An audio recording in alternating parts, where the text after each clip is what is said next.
अस्सलाम वालेकुम दोस्तों, मेरा नाम डॉक्टर अली असगर है और आज की इस वीडियो में हम डिस्कस करने जा रहे हैं time table of group 5 MDCAT and ECAT 2024। यहाँ हेडिंग में लिखा है मैंने हरी अप स्टूडेंट इसलिए कहा है कि बेटा अब जो है वो एमडी केट 2024 वालों के लिए भी टाइम ड्यूरेशन वक्त के साथ साथ कम होता जा रहा है। याद रखिएगा, आपको न्यू बुक से प्रिपरेशन करनी है। न्यू बुक का लेवल पुरानी बुक के मुकाबले में, ओल्ड सिन बोर्ड की बुक के मुकाबले में इनका लेवल जो है वो काफ़ी हाई है, जिसके लिए आपको प्रीवियस साल वाले स्टूडेंट के मुकाबले में बहुत ज़्यादा मेहनत करनी है। आपके एमडी केट का जो एग्ज़ाम का जो लेवल होगा वो प्रीवियस स्टूडेंट के मुकाबले में जो है वो काफ़ी टफ होगा। तो इसीलिए कोशिश करें कि जल्द से जल्द आप ग्रुप में एडमिशन लें ताकि आपको प्रिपरेशन का टाइम जो है वो ज़्यादा से ज़्यादा मिले। तो इसमें आपको पूरा एक टाइम टेबल, एक पूरा पैटर्न बताएंगे कि किस तरह से जो वो प्रिपरेशन स्टार्ट करनी है। करंट सेकेंड ईयर स्टूडेंट और रिपीटर स्टूडेंट दोनों उसमें वो ले सकते हैं। रिपीटर स्टूडेंट तो आपको मालूम है एमडी केट 2023 दोबारा हो रहा है सिंध भर में, तो वो बिजी होंगे। करंट सेकेंड ईयर स्टूडेंट के लिए जो एक गुड चांस है। Course start from first year topic first year के कुछ बेसिक पहले चीज़ें कवर हो जाएंगी, तो फिर हम सेकेंड ईयर की शुरुआत करेंगे। Daily you have to study 2 to 3 hours. अभी से अगर आप स्टार्ट करोगे तो सिर्फ आपको 2 से 3 घंटे आपको डेली लगाने होंगे, वरना आखिरी के दिनों में 10-10 घंटे में चीज़ें जो है वो गलतियाँ फिर बहुत ज़्यादा होती है। 2-3 घंटे जो अभी से पढ़ने वाला होगा उसकी परफॉर्मेंस जो होगी वो आखिरी के दिनों में 10-10 घंटों वालों से बहुत ज़्यादा होगी। बल्कि आखिरी के दिनों में वो सिर्फ रिवाइज कर रहा होगा, जबकि वो लेट एडमिशन वाले आखिरी के दिनों में बिल्कुल शुरू से पढ़ रहे होंगे। ऑनलाइन लेक्चर सबसे पहले आपने सुनना है, टेक्स्ट बुक रीडिंग फिर आपने अपनी करनी है। एमसीक्यू प्रैक्टिस जो आपको ग्रुप में जो लेक्चर्स एमसीक्यू प्रैक्टिस वाले होंगे वो सुनने हैं, खुद से भी आप प्रैक्टिस कर सकते हो। फिर एमसीक्यू टेस्ट होगा। फिर एमसीक्यू टेस्ट के बाद चेक योर मेरिट नंबर देखो कि भाई बाकी बच्चों ने क्या स्कोर किया, आपका क्या स्कोर आया। नोट डाउन योर मिस्टेक, अपनी गलतियां नोट करोगे। 1 टॉपिक इन 7 डेज, एक टॉपिक 7 डेज में आपने जो है वो कवर करना है। लास्ट डेट ऑफ रजिस्ट्रेशन इस ग्रुप के अंदर वो स्टूडेंट जिन्होंने अब तक जो है वो रजिस्ट्रेशन नहीं करवाई और चाहते हैं रजिस्ट्रेशन करवाना, तो ग्रुप 5 की जो लास्ट डेट ऑफ रजिस्ट्रेशन 1 नवंबर से कर दी है। 3 नवंबर से इस ग्रुप में टेस्ट का आगाज़ हो जाएगा। अभी हम टाइम टेबल डिस्कस करते हैं।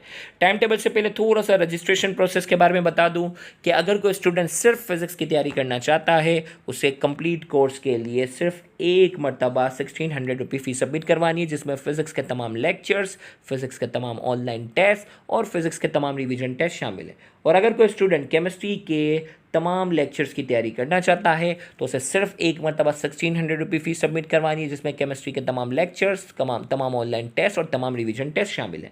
इसी तरीके से अगर कोई स्टूडेंट बायोलॉजी के तमाम कंप्लीट कोर्स की तैयारी करना चाहता है तो उसे सिर्फ एक मरतबा 1600 रुपये फ़ीस सबमिट करवानी है, जिसमें बायोलॉजी के तमाम लेक्चर्स, तमाम ऑनलाइन टेस्ट और तमाम रिवीजन टेस्ट शामिल हैं। और इसी तरीके से अगर कोई स्टूडेंट फिजिक्स, केमिस्ट्री और बायोलॉजी तीनों में रजिस्ट्रेशन करवाता है तो उसके लिए इंग्लिश के जो है वो इंग्लिश के तमाम लेक्चर्स, तमाम ऑनलाइन टेस्ट और तमाम रिवीजन टेस्ट फ्री होंगे। लॉजिकल रीजनिंग क्वेश्चन के तमाम ऑनलाइन टेस्ट, तमाम रिवीजन टेस्ट और तमाम लेक्चर्स उसके लिए फ्री होंगे। और उसे कंप्लीट एमडी केट कोर्स के लिए पूरे साल के लिए सिर्फ एक मरतबा 4500 रुपये फ़ीस सबमिट करवानी है। याद रखिएगा, इस पूरे ग्रुप में 39 ऑनलाइन एमसीक्यू टेस्ट हैं टॉपिक वाइज, 50 रिवीजन टेस्ट हैं at the end of course. At the end of course 50 revision test भी शामिल हैं। रजिस्ट्रेशन प्रोसेस आपको बताते चलें। Send your fee to Easypaisa account. Easypaisa account आपके सामने इस वक्त अकाउंट नंबर और अकाउंट टाइटल के नाम से मौजूद है। जेएस कैश अकाउंट भी आपके सामने इस वक्त स्क्रीन पर मौजूद है। अगर पहले अकाउंट की लिमिट पूरी शो हो रही हो तो आप सेकंड अकाउंट पर फी सबमिट करवा सकते हैं। अगर सेकंड अकाउंट की लिमिट पूरी शो हो रही हो तो आप थर्ड अकाउंट पर फी सबमिट करवा सकते हैं। इसी तरीके से वो स्टूडेंट जो बैंक के थ्रू फी सबमिट करवाना चाहते हैं तो बैंक का नाम जो है वो बैंक अल हबीब है। अकाउंट नंबर और अकाउंट टाइटल आपके सामने इस वक्त स्क्रीन पर मौजूद है। इसी तरीके से वो स्टूडेंट जो पाकिस्तान से बाहर रहकर ऑनलाइन प्रिपरेशन करते हैं तो उनको फ़ी ट्रांसफ़र के लिए आईबीएन नंबर की ज़रूरत पड़ती है, तो इसी बैंक अकाउंट के थ्रू जो है वो आप क्या कर सकते हैं, फ़ी सबमिट करवा सकते हैं। और फ़ी ट्रांसफ़र के बाद जो सबसे अहम चीज़, आपने अपनी फ़ी ट्रांसफ़र की पिक और स्क्रीनशॉट हमारे व्हाट्सएप ऑफिशियल नंबर पर सेंड करना है, तो 24 आवर्स के अंदर अंदर आपको उस ग्रुप के अंदर ऐड कर दिया जाएगा। अगर किसी भी वजह से 24 आवर्स से ज़्यादा हो गए और आपको ग्रुप में ऐड ना किया गया हो तो इंस्टाग्राम आईडी अली असगर सिद्दीक के नाम से, वहाँ इनबॉक्स में अपना नाम, अपना व्हाट्सएप नंबर, अपनी फ़ी ट्रांसफ़र की पिक आप सेंड करेंगे तो जल्द अज जल्द आपको उस ग्रुप के अंदर ऐड कर दिया जाएगा। इसी तरीके से टाइम टेबल अब आपके सामने है, जिसका स्क्रीनशॉट लेकर भी आप सेव कर लेंगे। 3 नवंबर से जो है वो ऑनलाइन टेस्ट का जो आगाज़ हो जाएगा। इससे पहले लेक्चर्स दिए जाएंगे, आपने लेक्चर्स अच्छे से सुनने हैं, अंडरस्टैंड करने, और फिर आपका ऑनलाइन टेस्ट होगा। तो 3 नवंबर को आपका जो है वो एंजाइम चैप्टर का जो है वो टेस्ट होगा। याद रखिएगा, बायोलॉजी और केमिस्ट्री की न्यू बुक्स हैं इस साल, और इस साल फिजिक्स की जो है वो ओल्ड बुक हैं।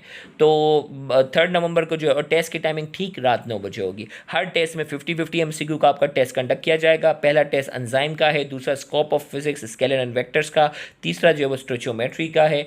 इसी तरीके से फिर बायोलॉजिकल मॉलिक्यूल, फिर मोशन इन 1 डायमेंशन, फिर एटॉमिक स्ट्रक्चर। हर फ्राइडे को ठीक रात 9 बजे आपका टेस्ट होगा। फिर cell and air cellular life, motion in 2 dimension, torque, equilibrium, फिर थ्योरी ऑफ कोवेलेंट बॉन्ड, फिर प्रोकैरियोट, फिर gravitation, work, energy, wave and sound, फिर थर्मोकेमिस्ट्री एंड केमिकल इक्विलिब्रियम, फिर सर्कुलेशन एंड इम्यून सिस्टम, फिर nature of light, geometrical optics, फिर solid liquid gases का test होगा, फिर होलोसोइक न्यूट्रिशन, गैसियस एक्सचेंज, फिर हीट, फिर इलेक्ट्रोकेमिस्ट्री, फिर केमिकल काइनेटिक्स, फिर बायोएनर्जेटिक्स, फिर इसी तरीके से electrostatic, acid base solution, suspension, colloid, फिर होम्योस्टेसिस, फिर करंट इलेक्ट्रिसिटी, फिर रिप्रेजेंटेटिव एलिमेंट्स, फिर सपोर्ट इन मूवमेंट, फिर मैग्नेटिज्म एंड इलेक्ट्रोमैग्नेटिज्म, फिर ट्रांजिशन एलिमेंट्स, फिर नर्वस एंड केमिकल कोऑर्डिनेशन, फिर electricity measuring instrument and electronics, फिर organic compound and its nomenclature, फिर रिप्रोडक्शन एंड डेवलपमेंट एजिंग, फिर advent of modern physics and atomic spectra, फिर इसके बाद जो है वो हाइड्रोकार्बन्स, फिर chromosomes and DNA, animal behaviour, फिर atomic nucleus and nuclear radiation, फिर alkyl halides, alcohol, phenol, ether, फिर इनहेरिटेंस, फिर एल्डिहाइड एंड कार्बोक्सिलिक एसिड, फिर एवोल्यूशन एंड बायोटेक्नोलॉजी, फिर बायोकेमिस्ट्री एंड इंडस्ट्रियल केमिस्ट्री, फिर man and his environment, human welfare, फिर environmental chemistry और spectroscopy के साथ ये इतना डिटेल टाइम टेबल अगर आप देखें तो ये जाकर अगस्त में जाकर जो है वो मिड ऑफ अगस्त पे जाकर ये ख़त्म हो रहा है, और फिर इसके बाद रिवीजन टेस्ट शुरू होंगे। तो हर हफ्ते अगर आप अभी से करना शुरू करोगे तो मिड ऑफ अगस्त तक, और इसमें अगर आप याद रखिएगा इंटर के बोर्ड एग्जाम की छुट्टी भी अगर शामिल कर लो तो ये कहानी जाती है सितंबर तक। तो अब भी अगर आप सुकून के साथ करना चाहते हो तो ये आपके लिए गुड चांस है। फिर आगे आने वाले हमारे जो ग्रुप होते हैं उसमें हफ्ते में 2-2 बार जो है वो टेस्ट होते हैं, और फिर वो रैपिड होते हैं, उसमें बच्चों को जो है वो बहुत ज़्यादा मेहनत करनी पड़ रही होती है। तो याद रखिएगा, लास्ट डेट ऑफ रजिस्ट्रेशन जो है इस ग्रुप के अंदर 1 नवंबर है। 1 नवंबर से पहले पहले अपनी रजिस्ट्रेशन मुकम्मल करवाएं। Thank you very much. Allah.